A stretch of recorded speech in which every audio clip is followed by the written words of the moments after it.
আজকে আমি একটা গেট রেডি উইথ মি করতে চলেছি। তো চলো, ফার্স্টে ফেসটা ভালো করে ক্লিন করে নিলাম, দেন ময়শ্চারাইজার অ্যাপ্লাই করে নিলাম, তারপরে একটা প্রাইমার অ্যাপ্লাই করে নিলাম। প্রাইমারটা এত ভালো যে আমি ইউজ করতে করতে শেষই করে ফেলেছি। দেন আমি কালার কারেক্টার করে নিচ্ছি, তারপরে সেটাকে ভালো করে ব্লেন্ড করে নেব। তারপরে আমি একটা কনসিলার ইউজ করছি। কনসিলারটা ইউজ করার পরে আমাকে ভূতের মতন লাগছিল। দেন আমি সেটাকে ভালো করে ব্লেন্ড করে নিচ্ছি। ভালো করে ব্লেন্ড না করলে ফেসটা কেমন কেকি লাগে। তো আমি আজকে কোনো ফাউন্ডেশন ইউজ করছি না, একটা লাইট শেডের কনসিলারই ইউজ করেছি ফুল ফেসে।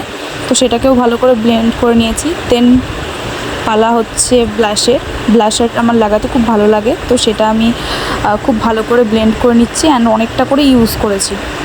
তো তারপর আমি একটা ফিটমি পাউডার দিয়ে পুরো ফেসটাকে বেক করে নিলাম। দেন আমি কাজল অ্যাপ্লাই করছি। আজকে আমি লাইনার লাগাবো না, শুধু কাজলটা দিয়ে কাজলটাকে ভালো করে স্মাচ করে নিচ্ছি আমি একটা ব্রাউন শেডের আই শ্যাডো নিয়ে।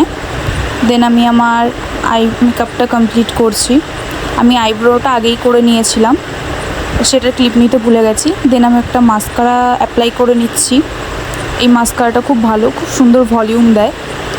তো দেন আমি একটু হাইলাইটার ইউজ করে নিচ্ছি। সব শেষে আমি লিপস্টিক অ্যাপ্লাই করে নেব।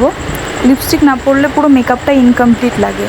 তো আমি সবসময়ই যখনই লিপস্টিক পরি ফার্স্টে লিপটাকে ড্র করে নিই, তাহলে লিপস্টিক পরলে দেখতে বেশি সুন্দর লাগে। তো লিপস্টিক অ্যাপ্লাই করা হয়ে গেল। সব শেষে ফিক্সার দিয়ে মেকআপটা সেট করে নিলাম।